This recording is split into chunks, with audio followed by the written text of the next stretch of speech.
saya Desi, saya dari SMA Metode 9. Saya dari SD Harapan Bangsa. Saya dia dari SMP Kusmedan. Sebelumnya terima kasih ya sudah menyempatkan waktu kalian untuk berada di podcast pagi hari ini, yaitu podcast singkat saja. Yaitu kita akan masuk ke sesi Q&A, aka sesi tanya jawab tentang berbagai fungsi seorang guru di berbagai sekolah kalian kali ini. Terus pertama itu saya melihat bahwa gimana sih guru dapat mendorong kemandirian bagi siswa itu melalui penerapan project atau basic learning yang kita saat ini kita tahu itu berbagai project MSD. Saya sebagai fasilitator, menurut saya tidak hanya menyampaikan materi, tetapi juga saya harus bisa menciptakan lingkungan yang kondusif bagi siswa-siswa saya. Seperti menciptakan suatu proyek yang dimana mereka itu bisa menyelesaikannya secara mandiri maupun berkelompok. Nah, di dalam tugas proyek tersebut mereka harus bisa berpikir kritis bagaimana mereka memecahkan masalah tersebut sehingga bisa mereka menciptakan kemandirian gitu untuk menyelesaikan masalah tersebut, maupun itu berpikir bagaimana menyelesaikan di dalam kelompok, bekerja sama, maupun mereka harus berpikir bagaimana mereka menyelesaikan masalah proyek tersebut secara mandiri. Dan itu bisa menciptakan bagaimana mereka nanti menuju ke jenjang yang lebih, kalau contohnya SMP, itu mereka tidak terkejut lagi bagaimana mereka menanggapi proyek yang lebih besar lagi. Ya, tapi kan memang sudah dimana kultur itu project sekarang. Selanjutnya di berbagai fungsi selanjutnya itu motivator. Gimana sih menurut melihat contoh guru yang berhasil memotivasi seorang siswanya itu hingga sukses, Bu? Yang menurut saya sih ketika saya berada di kelas, saya selalu mulai menyapa mereka dan bertanya apakah kabar mereka baik atau tidak.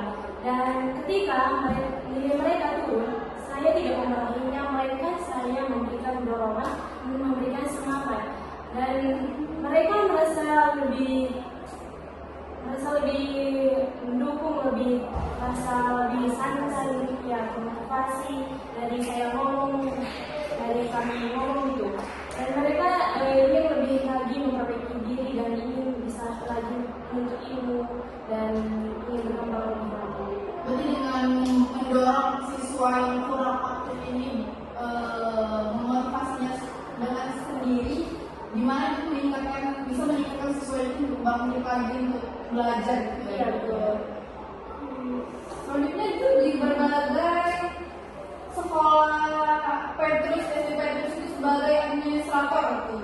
Gimana sih itu sebagai administrator pendidikan dapat memastikan efisiensi dalam pengelolaan sumber daya sekolah dan mampu mendukung proses pembelajaran yang optimal. Setiap sekolah itu administrator itu sangat berperan penting, maupun itu untuk mengelola sumber daya di bagian anggaran, fasilitas, maupun itu di berbagai tenaga kerja.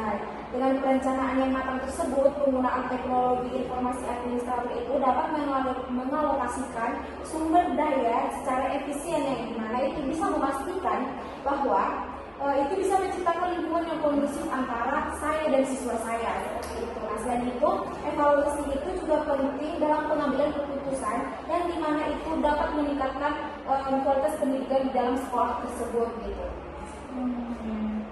Itulah kita move ke administrator. Selanjutnya itu di fungsi seorang guru sebagai supervisor. Itu di Bu Gita ya. Saya melihat bahwa ini gimana sih para supervisor sekolah itu mampu meningkatkan personalnya itu sebagai profesional seorang guru di sekolah. Menurut saya supervisor itu sebagai pemantau dan memberi masukan kepada guru. Jadi ketika guru tersebut ada kekurangannya sedikit, misalnya salah bicara atau apa itu, supervisor lah yang memberitahunya lewat supervisi. Nah, tidak hanya lewat supervisi, juga supervisor itu harusnya sering memberikan pelatihan khusus kepada guru-guru agar guru-guru tersebut menjadi guru yang profesional lagi dan ilmunya juga lebih update gitu, tidak kuno lagi. Menurut saya itu pada supervisor. Berarti saya nanya di sekolah harapan bangsa ini supervisor itu dalam bentuk apa ya kalau menurut kamu? Biasanya supervisor itu dari dinas, Bu. Dan dinas itu datang ke sekolah, kelas-kelas dan memantau. Saya sendiri juga pernah mendatangi supervisor. Nah, supervisor itu melihat saya dari belakang ketika saya mengajar, dan kebetulan supervisor itu melihat saya menggunakan kata-kata yang kurang baik yang saya ucapkan untuk anak-anak. Jadi supervisor tersebut itu memberitahu saya ketika jam pelajaran saya sudah selesai. Dia memberitahu saya bahwa kata-kata yang saya gunakan itu tidak tepat untuk digunakan pada anak-anak itu. Jadi dia membantu dan membangun kita untuk lebih baik lagi cara mengajarnya. Selanjutnya di fungsi seorang guru sebagai konselor nih, Bu Desi. Gimana sih menurut Ibu itu apakah semua guru itu harus perlu memiliki keterampilan konseling setiap siswa-siswanya?